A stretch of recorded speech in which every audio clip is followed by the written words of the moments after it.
Have you ever been called subhuman by someone with a PhD? My name is Ben, and for the last 6 months, I've been the guy who empties the trash cans, scrubs the gum off the lecture hall seats, and mops the floors of St. Jude's University. Professor Sterling, the head of the economics department, likes to use me as a visual aid for his students. He points at me and tells his class that if they don't study, they'll end up low-skilled and invisible like me. He's even thrown his crumpled-up research papers at my feet just to watch me pick them up. What Sterling doesn't know is that St. Jude's is about to be renamed Vance University. Why? Because I'm Benjamin Vance. I'm the billionaire philanthropist who just donated $200 million to save this school from bankruptcy. I'm working undercover to see which professors deserve a piece of my new $50 million research fund, and which ones deserve to be escorted off campus by the same invisible man they mocked. Today, Sterling just spit on my freshly mopped floor. Tomorrow, I'm going to show him exactly what a low-skilled man can do to a tenured career. Welcome to ThreadVerse. The clock on the campus tower struck midnight, its heavy bronze chime echoing through the empty quad. I leaned against my mop bucket, watching the fog roll over the manicured grass. St. Jude's was a beautiful place. Gothic arches, stained glass, and enough history to make you feel small just walking through the gates. But behind the beauty was a rot. The university was bleeding money, and the faculty was a viper's nest of ego and elitism. My father had attended this school on a scholarship before building the Vance Group from nothing. Before he died, he asked me to save it. But I didn't want to just write a check and have them put my name on a building. I wanted to know where the money was actually going. So, I traded my tailored suits for a navy blue work shirt with bins stitched over the pocket. Vance, you missed a spot in the hallway. I turned to see the night security guard, a man named Miller who hated his job almost as much as he hated the elite students. I'll get right on it, Miller, I said, my voice steady and humble. Hurry up. Professor Sterling is still in his office. You know how he gets if he hears the bucket wheels while he's thinking. He thinks the sound of labor disrupts his higher consciousness. I nodded and pushed my cart toward the economics wing. Professor Sterling was the star of the university, a man who had written 3 bestsellers on the efficiency of the elite. He was also the biggest bully on campus. I'd seen him reduce teaching assistants to tears and ignore students who couldn't afford his $300 supplemental textbooks. As I mopped the hallway outside his office, the door swung open. Sterling stood there, draped in a tweed jacket with leather elbow patches, holding a stack of papers. You, he said, not looking at my face, but at my shoes. The floor is too wet. I have a guest arriving in 10 minutes. If he slips, I'll have your supervisor write you up for negligence. Do you understand the word negligence, or should I use a smaller word? I understand it, Professor, I said, keeping my head down. Good. While you're being productive, take this trash. It's filled with failed ideas. Much like your resume, I imagine. He dropped a heavy bin of shredded paper at my feet, some of it spilling onto the damp floor. He didn't say thank you. He didn't even wait for me to move. He stepped over the trash and walked away, his polished Oxfords clicking on the tile I'd just cleaned. The next morning, I wasn't supposed to be in the lecture hall. My shift ended at 6 a.m., but I had a reason to stay. Sterling was giving a special lecture on capital allocation, the very subject I used to run my multi-billion-dollar holding company. I sat in the very back row, wearing a gray hoodie and a baseball cap. To anyone else, I was just a tired student or a local drifting in for some free heat. Sterling was in his element. He was pacing the stage, a red laser pointer in his hand, projecting complex graphs onto the screen.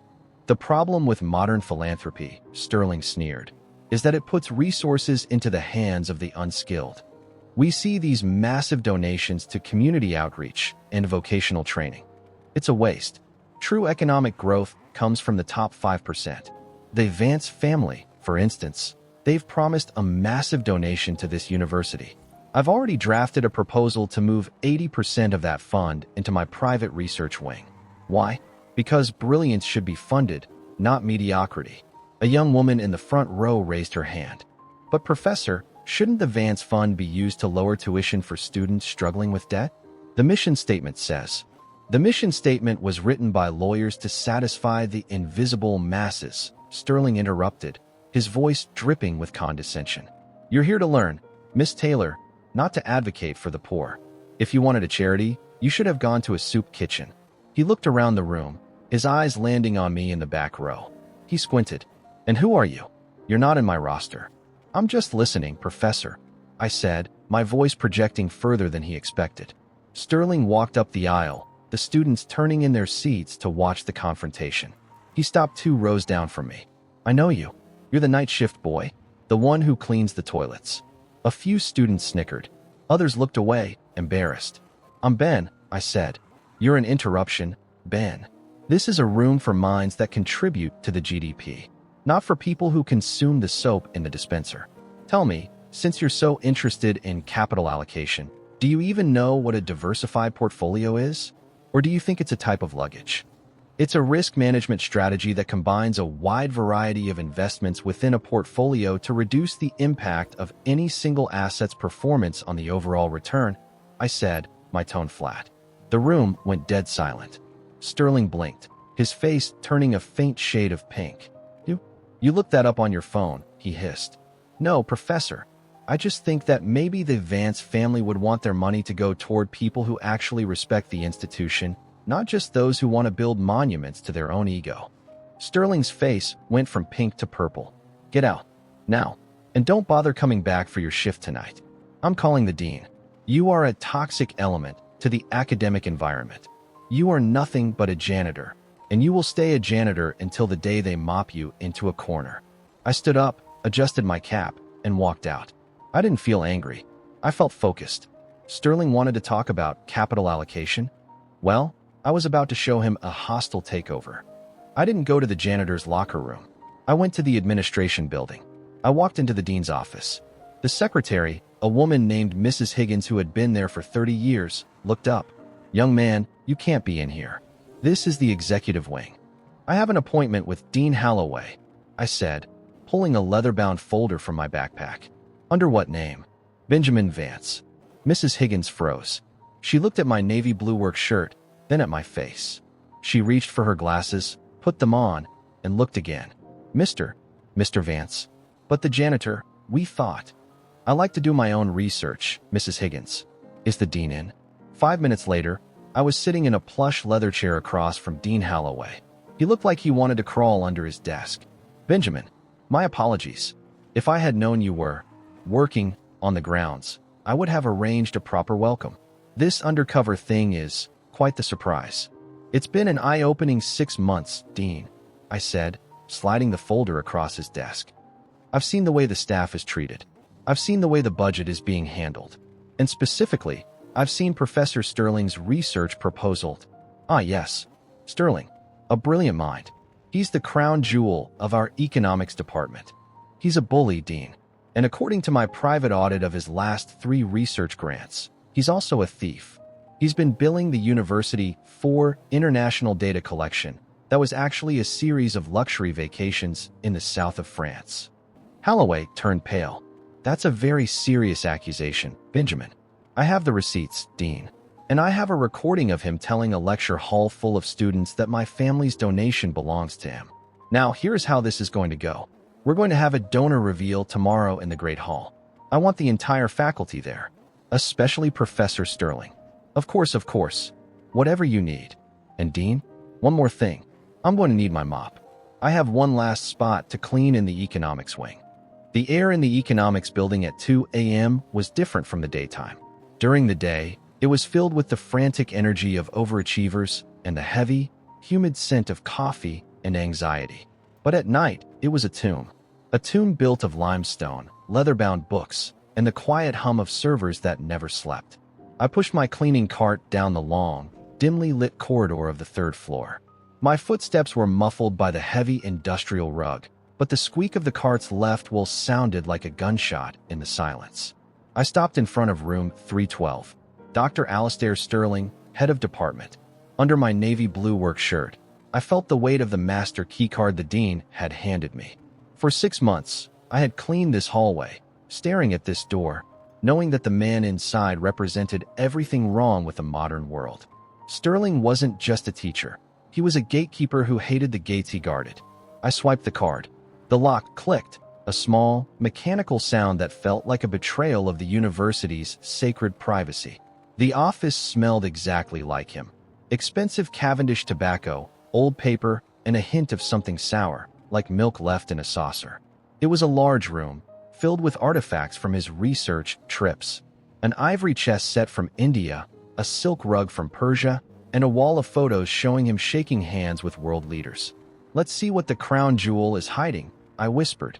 I didn't go for the computer first. A man like Sterling, an old-school narcissist, always kept a physical paper trail. He liked the weight of his own power. I walked behind the massive mahogany desk and looked at the bottom drawer. It was locked. I used the second key. Inside was a thick, black leather-bound ledger. I opened it, and my heart sank. It wasn't just vacations. Sterling had been running a consulting firm on the side, using university doctoral students as free labor to produce reports for private hedge funds. He was selling the university's prestige and his students' futures for $50,000 a pop, all while claiming the university was too broke to fix the heating in the library. I pulled out my phone and began to scan. Snap, snap, snap. Each photo was a nail in his coffin. Suddenly, the floorboard in the hallway creaked. I froze. I didn't breathe. I slipped the ledger back into the drawer and ducked behind the heavy velvet curtains near the window. The door opened. The lights didn't turn on. Instead, a small beam from a flashlight danced across the room. It landed on the desk, then on the trash can I hadn't emptied yet. "Professor," a voice whispered. It was soft, trembling. I peered through the crack in the curtains. It wasn't Sterling. It was Miss Taylor, the girl from the lecture hall. She looked exhausted, her eyes red from crying or lack of sleep. She was holding a stack of papers, her thesis, most likely. She walked to the desk and set the papers down. Then, she did something that broke my heart. She reached into her pocket, pulled out a small, crumpled envelope, and set it on top of the papers. "I can't do it anymore," she whispered to the empty room. "I can't pay for the grading fees. Please, just read my work for what it is." She stood there for a moment, her shoulders shaking with silent sobs. She thought she was alone. She thought the only person who could help her was the monster who was currently bankrupting her soul. She turned and left, the door clicking shut behind her. I stepped out from behind the curtain, my hands shaking. Grading fees? I picked up the envelope. Inside were 5 crumpled $20 bills and a note. "For the extra credit review. It's all I have this month." Sterling wasn't just stealing from the university. He was extorting his own students. He was taking lunch money from kids who were already drowning in debt just to give them the grades they had already earned. I felt a cold, white-hot rage settle into my bones. This wasn't just a business audit anymore. This was a war. I took the envelope and the money. I walked to the trash can Sterling had dropped at my feet earlier that day. I reached in and pulled out his failed ideas, the shredded research papers. I realized they weren't failed ideas at all. They were the stolen research of his teaching assistants, shredded so they could never claim authorship after he published their work under his own name. "You're not just a jackal, Sterling," I said to the shadows. "You're a parasite." The sun rose over St. Jude's with a cruel, golden brilliance. By 9 a.m., the quad was a beehive of activity. Blue and gold banners, the university colors, were draped from every balcony. A massive stage had been erected in the Great Hall, surrounded by rows of white folding chairs for the faculty and the press. The rumor had spread like wildfire. The Vance Foundation was finally here. I stood in the shadows of the bell tower, watching the faculty arrive. They looked like peacocks in their academic robes, velvet hoods of purple, crimson, and gold. Sterling was in the front row, looking like the king of the world.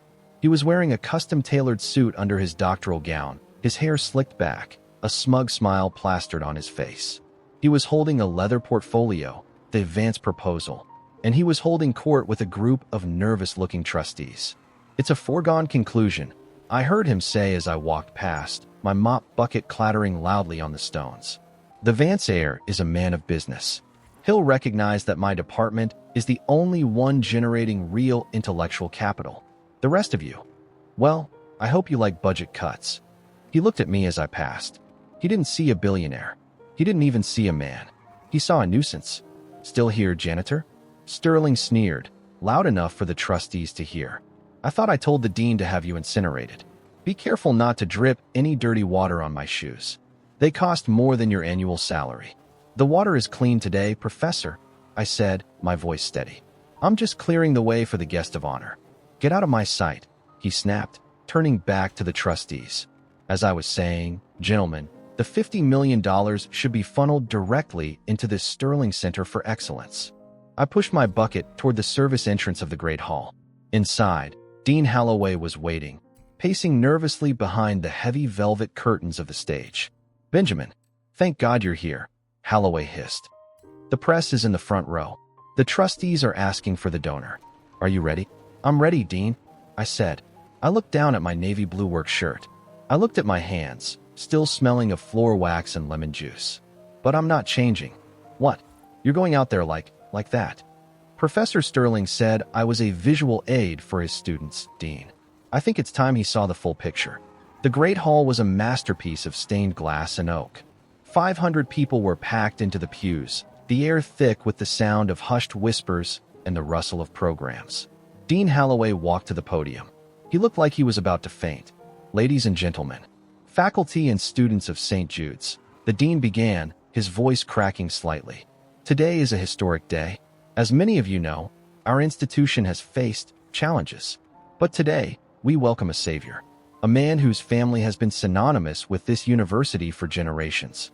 Sterling leaned forward in his seat, his eyes fixed on the stage, his predatory smile widening. He adjusted his silk tie, ready to stand up the second his name was mentioned. The Vance Foundation has committed not just $200 million to our endowment, the dean continued, but a personal commitment to the integrity of our academic mission. The donor has spent the last 6 months living among us, evaluating our culture from the ground up. The room went dead silent. You could hear a pin drop on the marble floor. It is my distinct honor to introduce the chairman of the Vance Group, Mr. Benjamin Vance. The curtains parted. I didn't walk out with a suit. I didn't walk out with a team of lawyers. I walked out pushing my yellow mop bucket, my navy blue work shirt wrinkled, the name Ben still stitched over my heart. The silence that followed wasn't just quiet. It was a vacuum. It felt like the air had been sucked out of the room. I stopped at the center of the stage, right in front of the microphone. I looked directly at the front row. Professor Sterling's face was a sight I will never forget. His smug smile didn't just fade, it disintegrated. His jaw literally dropped. He looked at me, then at the dean, then back at me. His skin turned a shade of gray that matched the shredded paper in his trash can. Good morning, I said, my voice echoing through the hall. Most of you know me as Ben, the guy who mops the floors, the invisible man who consumes the soap in the dispenser. I looked at Sterling. He was trembling now, a fine, rhythmic shake of his hands. Professor Sterling, I said, the microphone picking up the cold edge in my voice. I believe you have a proposal for me. Something about funneling $50 million into your private center for excellence. Sterling tried to stand up. He stumbled, his doctoral gown catching on his chair. Mr. Vance, there has been a terrible misunderstanding. Oh, there's no misunderstanding, Alistair, I said, reaching into my pocket. I pulled out the crumpled envelope with the 5 $20 bills and held it up for the entire room to see. I believe you dropped your grading fees in your office last night. The sound that came from the crowd wasn't a gasp. It was a roar of realization. The Great Hall, usually a place of dry academic ceremony, now felt like a high-stakes courtroom.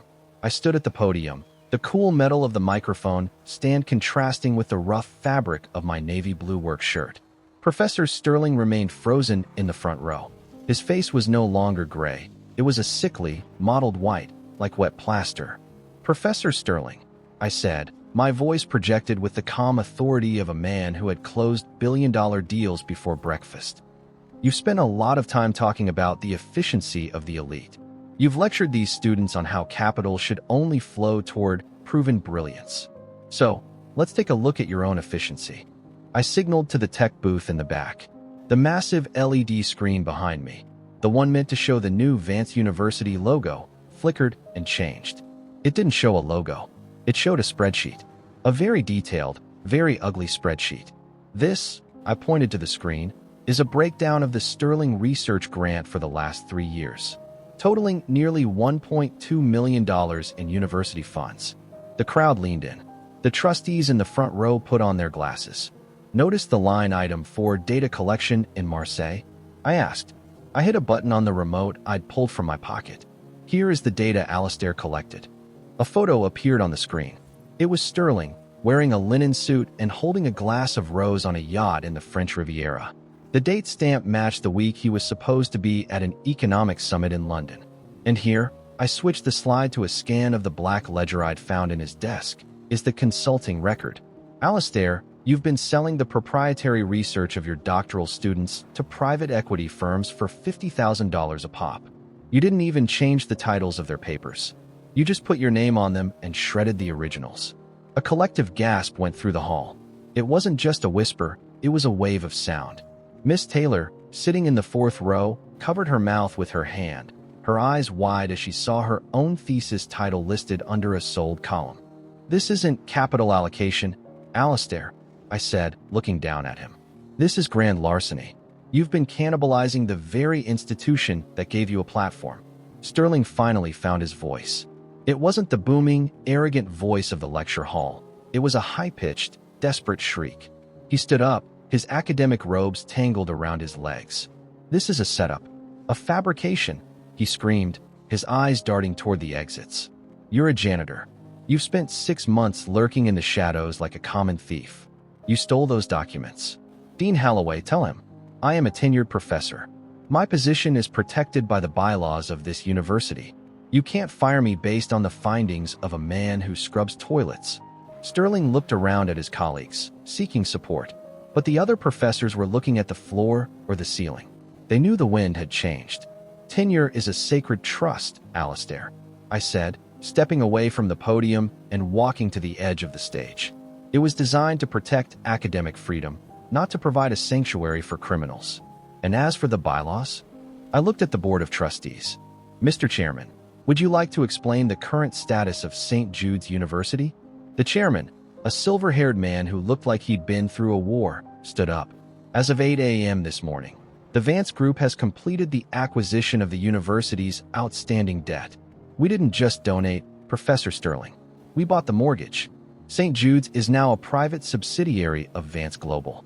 And under the moral turpitude clause of the new faculty contract, which you signed last semester without reading, tenure is automatically voided in the event of financial fraud against the parent company. Sterling collapsed back into his seat. The ivory tower he'd built around himself hadn't just cracked, it had dissolved. You're not just losing your job, Alistair, I said, my voice dropping to a whisper that the microphone still caught. You're losing the $1.2 million. My legal team filed a lien against your personal assets an hour ago. The house in the Hamptons? The efficiency of the elite is about to take everything you stole. The Great Hall was in an uproar. Security guards began to move toward the front row to escort Sterling out. But I held up a hand. Wait, I said. The room went quiet again. I walked over to my yellow mop bucket, which was still sitting in the center of the stage. I pulled out the mop, the gray, heavy, wet mop I'd been using for 6 months.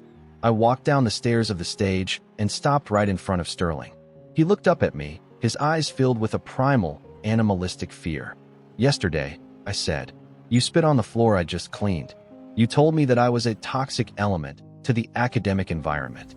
You told these students that labor was for the unskilled and the invisible. I dropped the mop at his feet. A puddle of dirty, soapy water splashed onto his $1,000 Oxfords. The janitors are finishing their shift, Alistair. And since you're no longer a member of the faculty, you're currently trespassing. However, I'm a man of business. I believe in vocational training. I leaned in close. There's a spill in the economics hallway. Room 312. It's covered in shredded paper and the broken ego of a mediocre man. If you clean it up, really clean it, I might consider not calling the district attorney until Monday. It'll give you time to pack your linen suits. The students in the pews began to cheer. It started as a low rumble and grew into a standing ovation. For years, they had been bullied, extorted, and looked down upon by this man. Seeing him stand there, staring at a mop while the janitor stood over him as his landlord, was the ultimate academic payoff. Sterling didn't pick up the mop. He turned and ran. He stumbled through the side exit, his academic gown fluttering behind him like the wings of a dying crow. He left behind his leather portfolio, his gold pen, and the $100 in grading fees that were now being collected as evidence by the campus police. By noon, the atmosphere on campus had completely shifted. The Vance reveal wasn't just a scandal, it was a revolution. I sat in the dean's office, not as a janitor, but as the owner. Dean Holloway was still there, but he was currently packing his things. He hadn't been a thief, but he had been a coward. He had allowed Sterling to flourish because he was afraid of the crown jewel's reputation. "Who's going to run the department, Benjamin?" Holloway asked, his voice trembling as he taped up a box of books. "The people who were actually doing the work," I said. I called in Miss Taylor and 2 of the senior teaching assistants, the ones whose research Sterling had shredded. They walked in, looking stunned. Miss Taylor was still holding the note I'd returned to her. "Miss Taylor," I said, standing up to greet them. "I've reviewed your thesis. The one Sterling said was mediocre. It's brilliant. Your work on microlending in developing markets is exactly the kind of innovation the Vance Foundation wants to fund." "Thank you, Ben, sir," she stammered. "Don't call me sir. I still know how to use a mop," I smiled. "I'm establishing the Staff and Student Sovereignty Fund. The $50 million that Sterling wanted for himself? It's being redistributed. Every student who was forced to pay grading fees is getting a full tuition refund for the semester. And the teaching assistants? You're all being promoted to junior faculty. You'll have full authorship rights to your shredded research, and Vance Global will provide the legal team to ensure your patents are filed correctly." I looked at the TAs. You were the ones who were invisible to him. "But I saw you. I saw you working until 3 a.m. while he was on a yacht." "That stops today." As they left the office, talking excitedly about their new projects, I looked out the window at the quad. The students were taking down the St. Jude's banners. The new ones were already arriving. Vance University, where character is the core curriculum. I felt a tap on my shoulder. It was Miller, the night security guard. He looked at my work shirt, then at the Billionaire standing in the dean's office. "So," Miller said, a rare grin touching his face, "does this mean I have to stop calling you Vance and start calling you Mr. Chairman?" "No, Miller," I said, picking up my baseball cap. "You can still call me Ben. But from now on, if you see anyone spitting on the floors, tell them they're fired. I'm tired of cleaning up after mediocre men." 3 days after the Great Hall reveal, I found myself standing in front of a sprawling Tudor-style mansion in the most exclusive suburb of the city. This was Alastair Sterling's ivory tower outside of campus. It was a house built on the backs of exploited students and stolen research grants. A fleet of black SUVs sat in the circular driveway. Men in gray suits, my recovery team, were moving in and out of the front doors, carrying out oil paintings, antique furniture, and crates of rare wine. I sat on the hood of my truck, still wearing my Navy work boots. I watched as Sterling was led out of the house by 2 of my lawyers. He wasn't wearing his academic robes today. He was wearing a rumpled linen suit, his face haggard, his eyes darting around as if looking for a way to escape a reality that had finally caught him. "You can't do this, Vance," Sterling screamed, his voice cracking as he saw a mover carrying his ivory chess set. "That's private property. That was a gift from a foreign dignitary." "Actually, Alastair," I said, hopping down from the truck and walking toward him. "According to the shipping manifest we found in your office, that chess set was purchased using a cultural exchange grant from the university. Since the university is now a subsidiary of Vance Global, and you've been terminated for cause, that set is now company property. We'll be auctioning it off to fund the new campus childcare center." Sterling looked like he wanted to strike me, but he was surrounded by legal walls he couldn't climb. "Where am I supposed to go?" he hissed. "You've frozen my accounts. You've taken my home. You've destroyed my reputation. I have 40 years of academic excellence." "No, Alastair. You have 40 years of high-level shoplifting," I countered. "You preach that the elite deserve everything and the unskilled deserve nothing. Well, by your own logic, you are now part of the unskilled. You have no job, no capital, and no allies. I'm simply applying your own economic theories to your life. It's called market correction." I watched as the last of his luxury cars, a vintage Jaguar, was loaded onto a flatbed trailer. Sterling stood on the sidewalk of his own home, holding nothing but a small cardboard box containing his personal toiletries and a few pens. "I'll see you in court," he whispered. "I count on it," I replied. "I've already hired the best prosecutors in the state." "And the lead witness?" "It's not me. It's Miss Taylor. She's been keeping a very detailed diary of your grading fees for the last 2 years. Turns out, The invisible people see quite a lot when you think they're not worth looking at.